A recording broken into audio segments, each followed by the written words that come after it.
কিয়ামতের ময়দানে 5টা প্রশ্ন করা হবে। এই 5টা প্রশ্নের উত্তর না দিয়ে কোনো বনি আদম পাই নাড়াতে পারবে না। এর মধ্যে প্রথম প্রশ্ন, তার জীবনটা সে কোন কাজে লাগিয়েছে। জীবনের মধ্যে যে যৌবন ছিল ওই সময় কি করছে। এবং যৌবনের ইবাদতকে আল্লাহ তাআলা খুব বেশি পছন্দ করে।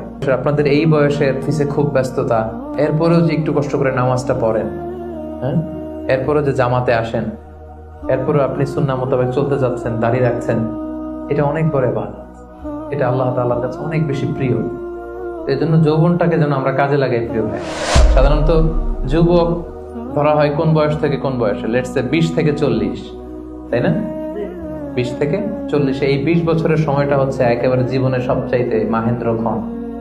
এত শক্তি, সম্ভাবনা, টকবগে যুবকদের মধ্যে আল্লাহ অনেক প্রাণ শক্তি দিয়েছে। এরা বিপ্লব ঘটায় ফেলতে পারে, এরা সময়ের গতিস্রোতকে পাল্টে দেয়, সাগরের স্রোতকে উল্টে দেয়, এরা বিপ্লব করে ফেলে, ইতিহাস রচনা করে, ঠিক কিনা?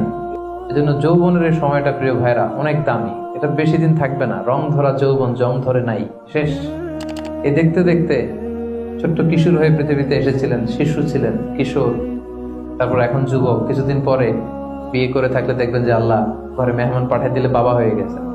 কিছুদিন পরে মেয়েটারে বিয়ে দিলে এরপর কি হয়ে যাবেন? শ্বশুর হয়ে যাবেন, এরপরে নানা হয়ে যাবেন, দাদা হয়ে যাবেন। এই তো জীবন, this is the circle of life. রং ধরা যৌবন জং ধরে শেষ, এটা থাকে না খুব বেশি দিন।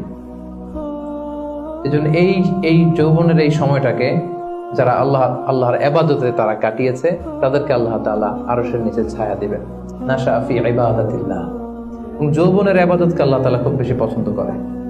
ইবাদতটা অনেক ব্রড সেন্সে যদি আপনি চিন্তা করেন, অনেকে মনে করে যে শুধু নামাজ পড়া, শুধু রোজা রাখা, শুধু জিকির করা এটাই ইবাদত। আসলে ব্যাপারটা কিন্তু এমন নয়। মানব কল্যাণে আপনি যাই করেন, আল্লাহ তাআলার আদেশ পালনে আপনি যাই করেন, সবটাই ইবাদত, ঠিক কিনা? আপনি যদি রক্ত দেন, মুমূর্ষু রোগীকে বাঁচাতে রক্তের প্রয়োজন হয় না? আপনি যদি তাকে বাঁচাতে রক্ত দেন, এটাও ইবাদত। আপনি পরিবেশকে সুন্দর রাখার জন্য গাছ লাগালেন, এটাও ইবাদত।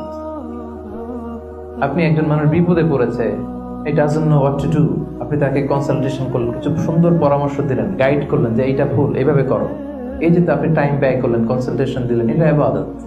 অনেকে মনে করে যে শুধু তাসবিহ, জিকির, কোরআন তেলাওয়াত এগুলাই মনে হয় ইবাদত। না, যে পথেই আল্লাহর সন্তুষ্টি, যে কাজ করলে আল্লাহ তাআলা সন্তুষ্ট হন, এই সবগুলো কাজই কিন্তু ইবাদত। তাই যৌবনের এই মুখ্যম সময়টাতে আল্লাহ তাআলার ইবাদত করে আমাদেরকে কাটাতে হবে। আমা খালাকতুল জিন্না ওয়াল ইনসা ইল্লা লিয়াবুদুন। আমি মানব জাতি আর জিন জাতিকে কেবলই সৃষ্টি করেছি আমার ইবাদতের জন্য।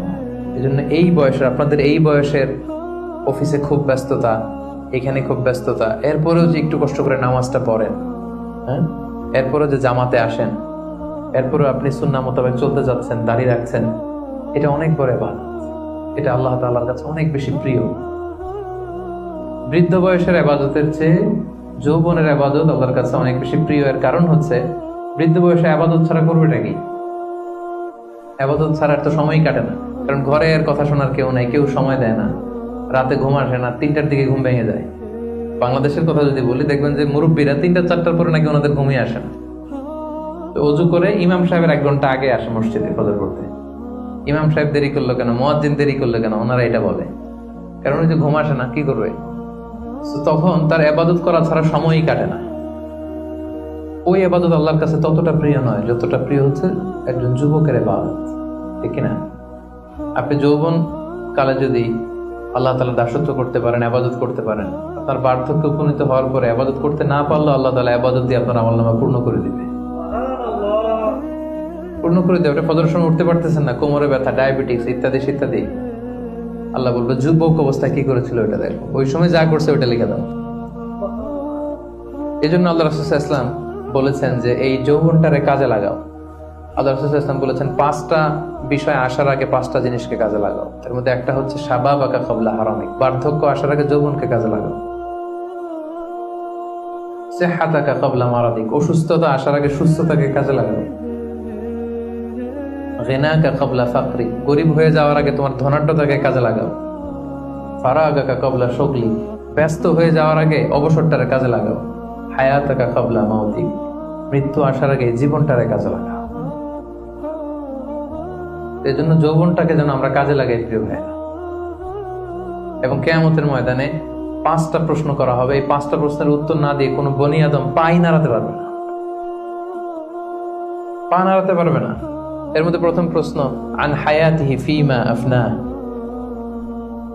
তার জীবনটা সে কোন কাজে লাগিয়েছে। ও আন শাবাবিহি ফিমা আবলা, জীবনের মধ্যে যে যৌবন ছিল ওই সময় কি করছে, ওই সময় কি ইসলামের বিরুদ্ধে তার কাজ করেছে, হারাম কাজগুলোতে সময় ব্যয় করেছে, হারাম ব্যবসা করেছে, হারামের সাথে সম্পৃক্ত ছিল, ইসলাম বিরোধী গোষ্ঠীর সাথে সম্পৃক্ত ছিল। আপনাকে জিজ্ঞেস করা হবে যে এই যৌবনের সময়টা আপনি কি কাজে লাগিয়েছেন, নাকি ইসলামের পক্ষে ছিল, যা করেছে ইসলামের পক্ষে কাজে লেগেছে। সম্পদ কোত্থেকে উপার্জন করেছে, কোথায় ব্যয় করেছে, যতটুকু জেনেছে ততটুকু মেনেছে কিনা। এই 5টা প্রশ্নের উত্তর দেওয়ার আগে বনি আদম কিয়ামতের ময়দানে পাই নাড়াতে পারবে না। এই জন্য দ্বিতীয় শ্রেণী হচ্ছে ওয়াশাবুন নাশাআ ফি ইবাদাতিল্লাহ, এমন যুবক যে তার যৌবনকে আল্লাহর ইবাদতে কাজে লাগিয়েছে। এজন্য যৌবনটাকে যেন আমরা কাজে লাগাই। মনে থাকবে সবার, সবাই কিন্তু আপনারা যুবক, এই সময়টা পাবো না, আমরা মিস করবো কিছুদিন পরে। এই যে কুচকুচে কালো দাড়ি, আপনার কি মনে হয় আজীবনে কালোই থাকবে? তাহলে আমাদের দাদার গুলা সাদা করলো কে, নানার গুলা সাদা করলো কে? ওই বয়সে যাওয়ার পরে এই কুচকুচে দাড়ি, কালো চুল, এগুলো কি হয়ে যাবে? সাদা হয়ে যাবে। এটাই জীবন। সো সময়টাকে যেন আমরা কাজে লাগাই, আমরা যেন অন টাইমে জামাতের সাথে সালাদগুলো যেন আদায় করি, কোনো হারাম কাজের সাথে যেন আমরা সম্পৃক্ত না হই। খুব হিসেব করে করে আমাদের এই যৌবনের চমৎকার সময়টা যেন আমরা কাজে লাগাই। মনে থাকবে তো ইনশাআল্লাহ?